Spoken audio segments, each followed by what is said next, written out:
Welcome to Prime Sports with me, Daniel Kranting, and Samatex forward Mohamed Munkeli's second half strike sealed a 1-0 win against Nswatreman in Nswatre on match day 23 of the Ghana Premier League earlier today. The victory marks Samatex's second consecutive win against Nswatreman in the Ghana Premier League, which resumed this weekend after a 4-week break following the tragic stabbing of Asante Kotoko fan Pole in Nswatre on match day 19. Defending champions Samatex have had an inconsistent season, but this win was their 6th of the league, moving them to 9th position with 27 points. Samatex are now unbeaten in their last 5 home games with just 2 wins and 3 draws. Moving on, Asante Kotoko head coach Prosper Nate Ogum has revealed his players are struggling with match fitness despite their 2-0 win over Legon Cities in the Ghana Premier League. Ogum attributed the rustiness to the team's extended break following the tragic death of their fan Pole. Kotoko's win took them to the top of the league, but Ogum is focused on getting his players back to full fitness. We take it game by game. I mean, every game comes with its own dynamics. Whether we are playing here or whether we are playing in Kumasi or we are playing away, every game comes with its dynamics. So, to me, as a coach, I'll say that we need to take it game by game.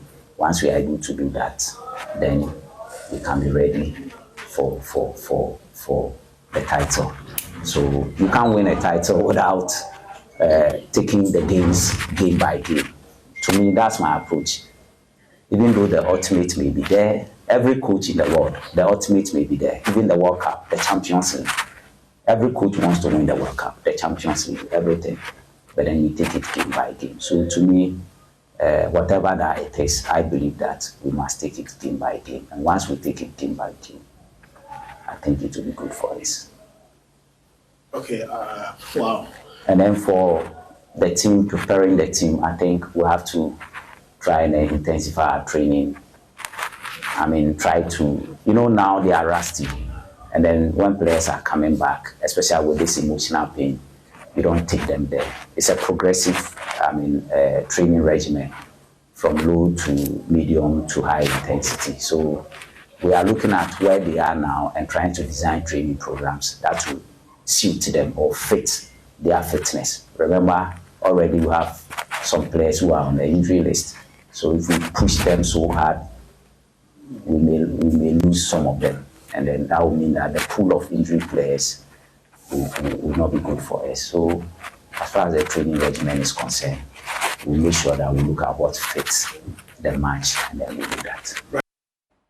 Moving on, Managing Director of Trust Sports Emporium, Acquaaah Harrison, says the school system is one of the key reasons behind the struggles faced by females in the sports sector. She shared her thoughts on the challenges women encounter in the industry on Joy Sports Link. I was growing up. We did 7 years in secondary school. So Form 1 to 5 and then upper 6 before you go to the university. I started running when I was in Form 1, which is like JHS 1 now. That was when I started running. By Form 3, I was a member of the school team because you are always practicing. And when you are in school for the full 7 years, you are jogging every morning, you are training. Even when you come home, you have the opportunity to jog a bit, etc. So you build the resistance and you build you hone your skill in whatever you are doing.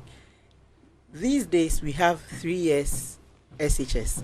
JHS, they don't do that much sports, and most JHS is not boarding. They are home. Let's give the scenario. Let's say you have 2 children, 1 boy, 1 girl, 17 years. If the boy tells you, I'm going to the basketball court to practice, as a parent, as a mother, you find it easier to allow the boy to go than for the girl to tell you that I'm going to the... Why is that the case? Exactly, I never because culturally, the woman should be in the kitchen. So you have people say that, but that is what the person wants to do. But culturally, we think that the woman should stay at home and be a home mender. So that must be the first thing we tackle. Exactly. So because they don't have that long 7 years to be in school where they can go through all that and build their skill, when they come home, they don't have that opportunity. And unfortunately, a lot of the parks that we had in our neighborhoods have been sold out for estates and churches, etc. So even at home, the facility to even go and practice whatever you have is not available. To some tennis now, and the third edition of the Whitray Junior Tennis Open kicked off last Thursday at the Acquaaah Lawn Tennis Court. My colleague Joseph Ayenga Walter was there and has more in this report. The tournament provides a platform for young tennis players, bringing together approximately 100 kids from various clubs across the country. At the event, head of organizer Mr. Abbey emphasized the importance of identifying and nurturing talent nationwide through such competition.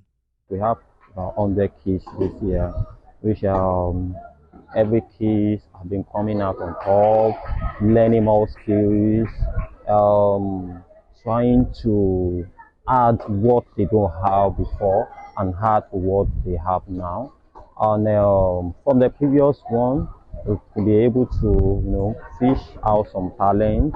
This year, again this year, we are still watching the kids so that we know the one that we are going to contribute, put more support to them so that their future tennis can be well secure. So that is the reason why this tournament is on board. Beyond the competition, the event aims to equip young players with essential skills, introducing new techniques, and refine their style of play to enhance their overall performance. Some participants share their experience and aspirations for the future. So, this tournament is one of the best tournaments in Ghana for the juniors, of course. It's called Whitray, and so there are lots of exciting players here. Today we had a showdown, two very good players, one called Acquaaah and the other called Blessing. The match was epic, and it was worth it being here. And also, what I really like about the tournament is at the end of the tournament, the winner is going to have something that could support him with his sport, and that's something to look forward to when playing tournaments. And that's all for Prime Sports with me, Daniel Cranting. Thanks for your time.